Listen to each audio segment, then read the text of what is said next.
राम राम जी, राम राम जी, कैसे हो? बहुत बढ़िया, कृपा गुरु जी की। बहुत दो आपको लाइनों में बधाई गुरु पूर्णिमा की। आपको भी आपको बहुत बहुत नमन, बधाई। आज के दिन आपको बहुत सारा नमन दिल अरे, से। मेरे गुरुजी को आगे भेजता हूँ मैं। Thank you so much. जितने भी आप लोगों के भाव हैं, मैं सारे के सारे एज इट इज अपने गुरु के चरणों में रखता हूँ।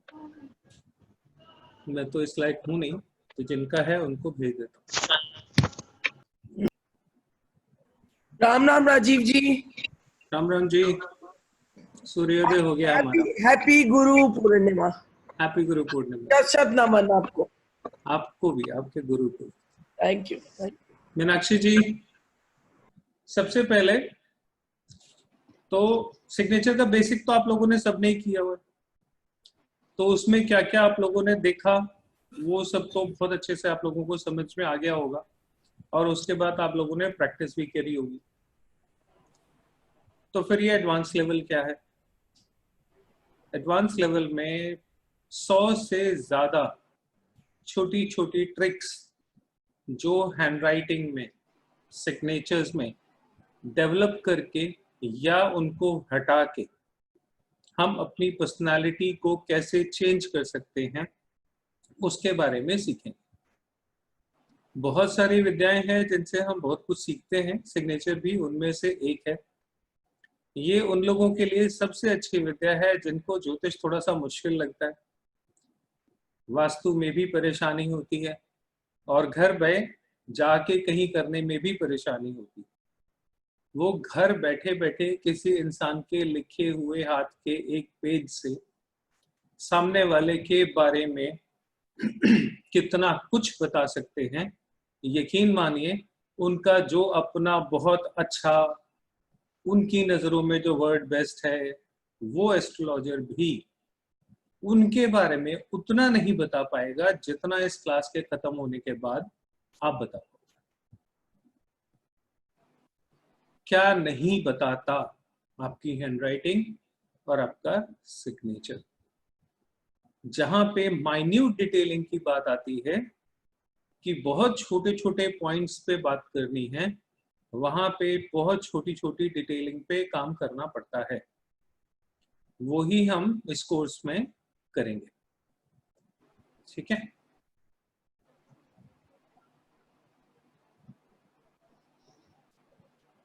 हमारी जिंदगी क्या है? फिलॉसफी झाड़ रहा हूं। हमारी जिंदगी है एक पेज, ठीक है? ये कोरा कागज है। यहां से हमारा लाइफ कहीं शुरू होता होगा, जब भी होता होगा, ठीक है?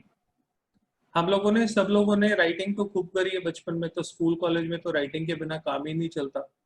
ऑफिस में नहीं होता, आजकल लैपटॉप आ गया, मोबाइल आ गया, तो हैंडराइटिंग छूट गई। लेकिन बचपन, कॉलेज सब हाथ से लिखना ही पड़ा। ऑफिस में आने के बाद ही सारी चीजें छूट जाती हैं, बट उससे पहले ये होती है। और मेरा इंटरेस्ट इस सब्जेक्ट को पढ़ाने का इसीलिए बना कि हम अपनी भागदौड़ में तो बहुत ज्यादा रहते हैं, बच्चों पे टाइम नहीं दे पाते। कई बार बच्चे हमसे अपने मन की कह नहीं पाते, हम समझ नहीं पाते। वो सारी चीजें जब बच्चा 16, 17, 18 की एज में होता है तब से लेके, और जब हम बुजुर्ग हो जाते हैं तब तक हैंडराइटिंग हमारी हमारे बारे में सब कुछ बोलती है, सब कुछ बताती है। क्या बताती है? वो इस कागज पे लिखती है। इस कागज के हिस्से करते हैं कुछ। ये हिस्सा है पास्ट का। पेज के कॉर्नर्स होते हैं ना, ये है पास्ट का हिस्सा। ये है मदर का हिस्सा, हमारी माँ।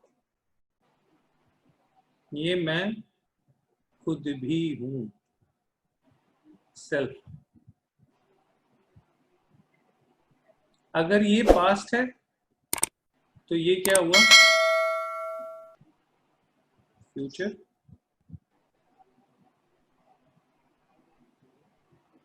अगर ये माँ है तो ये क्या हुआ, फादर।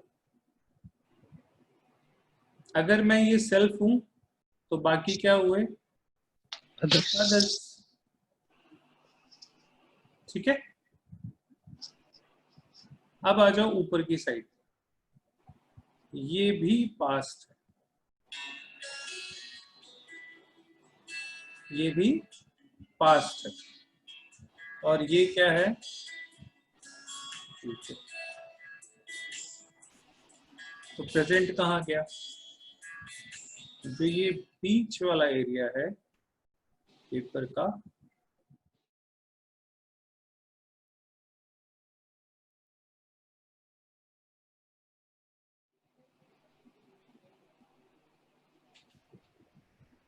ये जो सेक्शन है ऊपर का, और ये बन गया बीच का, ये प्रेजेंट है।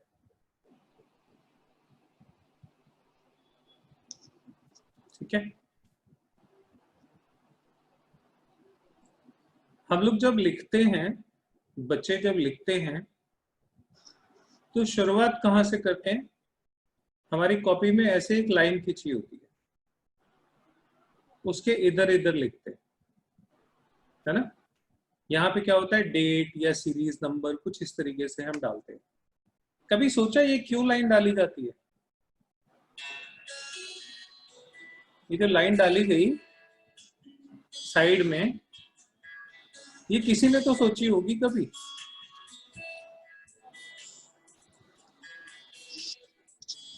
इसने क्या सोच के डाली पता नहीं, मीनिंग क्या है वो मैं बताता हूं। ये जो लाइन है इनविजिबल, चाहे आप प्लेन पेपर पे लिखो या रूल्ड पेपर पे लिखो, एक इनविजिबल लाइन हमारे सामने होती ही है। ये लाइन क्या कहती है, ये लाइन कहती है डिसिप्लिन। ये लाइन बताती है समाज के नियम, सोशल सिस्टम में जो बनाए जाते हैं कानून, कायदे, नियम। आप जिस मोहल्ले में रहते हो वहां की RWA कुछ लॉज बनाती है, आप जिस सोसाइटी में रहते हो वो सोसाइटी कुछ लॉज बनाती है, आप जिस रिलीजन से बिलोंग करते हो उस रिलीजन के कुछ नियम धर्म हैं। ये लाइन वो लाइन है। जब आप यहां से लिखना शुरू करते हो,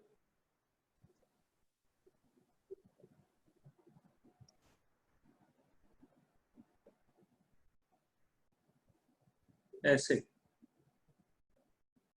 और ये डिसिप्लिन आपका मेंटेन रहता है,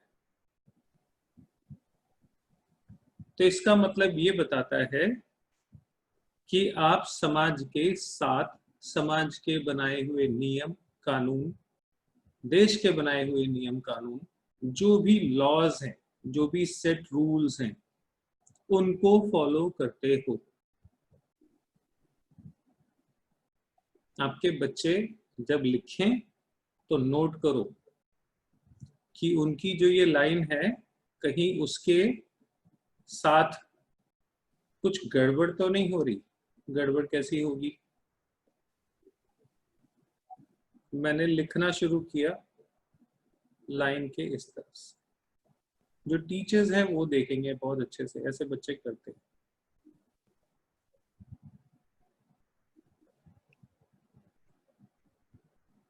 इस लाइन को ब्रीच करते हैं, कौन सी, जो स्टार्टिंग वाली लाइन है। ये बच्चे कौन होते हैं, ये वो बच्चे होते हैं जो अपने रूल्स खुद बनाते हैं। This may be good, this may be bad, लेकिन क्वालिटी या बच्चे की जो प्रॉपर्टी है, जो बच्चे की सोच है, वो आप कैसे पहचानोगे?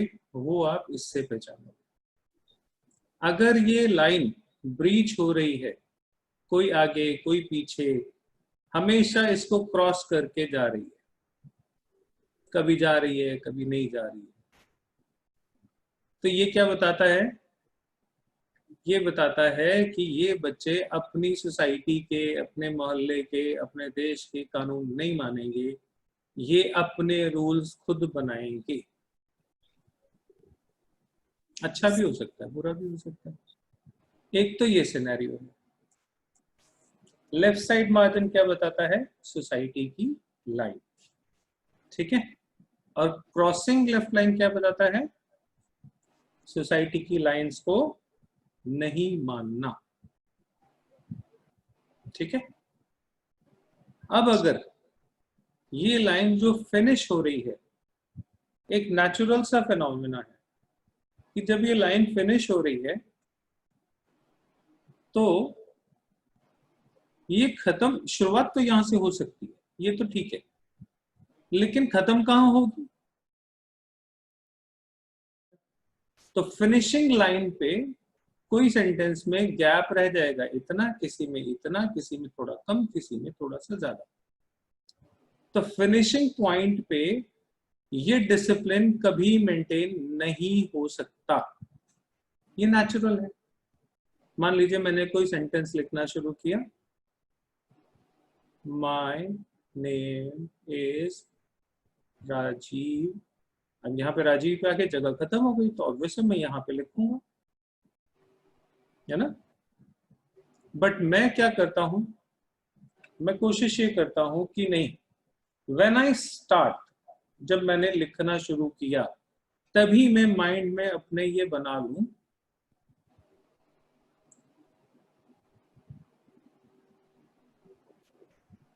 मुझे इसी के अंदर अंदर फिनिश करना है। तो ये जब मैं पूरी लाइन लिखी तो पूरे टाइम में मेरे दिमाग में क्या रहा? एक टेंशन बनी रही ना कि I had to finish at certain point. तो जब किसी की हैंडराइटिंग में लास्ट की जो चीजें हैं वो भी अलाइन हो, बिल्कुल स्ट्रेट, और उसको ब्रीच नहीं कर रहा हो, तो ये बच्चा बहुत स्ट्रेस में है, बहुत टेंशन में है। ये प्रेशर कुकर है जिसमें प्रेशर भरा पड़ा है, सीटी नहीं बजी तो फट जाए। कुछ बच्चे हैं जो मार्जिन को मानते ही नहीं, वो यहीं से शुरू करते हैं। जो स्कूल टीचर्स होंगे उन्होंने ये सब बहुत देखा होगा, उनको मौका ज्यादा मिलता है आजकल देखने का। ये शुरू ही यहीं से करते हैं। तो ये क्या है? Connected with the past. इनके जीवन में पास्ट में हुई कोई घटना है जो इनको अपने से दूर नहीं होने देती। कहीं ना कहीं पास्ट की कोई मेंटल ब्लॉकेज है। जब कोई पास्ट की मेंटल ब्लॉकेज होती है तो इंसान इस तरीके से लिखता है, स्टार्ट ही यहीं से करेगा, इस रूल को मानेगा ही नहीं। और ये कब होता है? रूलिंग कॉपी पे तो नहीं होगा, लेकिन जब आप किसी को प्लेन पेपर दोगे ना कि इसमें लिखो कुछ, तो आप देखना वो साइड का मार्जिन छोड़ेगा ही, वो पूरा एज से लिखेगा, बिल्कुल कॉर्नर से लिखेगा। कॉपी में तो मार्जिन खिंचा होता है, लाइन खिंची होती है। तो सबसे अच्छा तरीका क्या होता है किसी की हैंडराइटिंग का सैंपल लेने का? उसको प्लेन पेपर दो, वो बता देगा कि उसके अंदर स्ट्रेस है कि नहीं है। अब जब पास्ट में है तो क्या होगा? डिप्रेशन में जाने के चांसेस हो सकते हैं, क्योंकि पास्ट से कुछ ना कुछ उसका जुड़ाव है। अच्छा भी हो सकता है, बुरा भी हो सकता है, लेकिन पास्ट से जुड़े रहना प्रैक्टिकली लाइफ में अच्छा नहीं होता। आप जिंदगी में आगे नहीं बढ़ पाते, ठीक है। हमें तो आगे बढ़ना है। अब दूसरा तरीका, मान लीजिए कोई आदमी अपनी कोई बात, ये पॉइंट सारे लिखते जाना आप लोग, मैं तो अपने तरीके से समझा रहा हूं लेकिन फिर भी लिखते जाना, बहुत इंटरेस्टिंग है। यहां से लिखना शुरू हुए, ठीक है,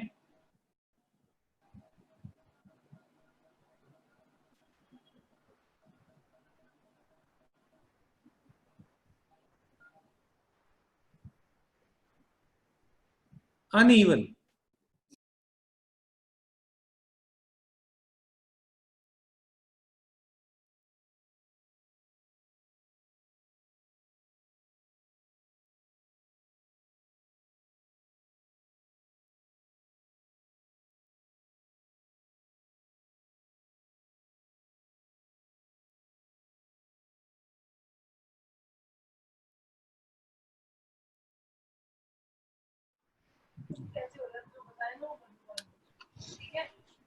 तो जब इस तरीके से इसके गैप इरेगुलर्स होंगे तो ये क्या बताता है, इस तरफ क्या है,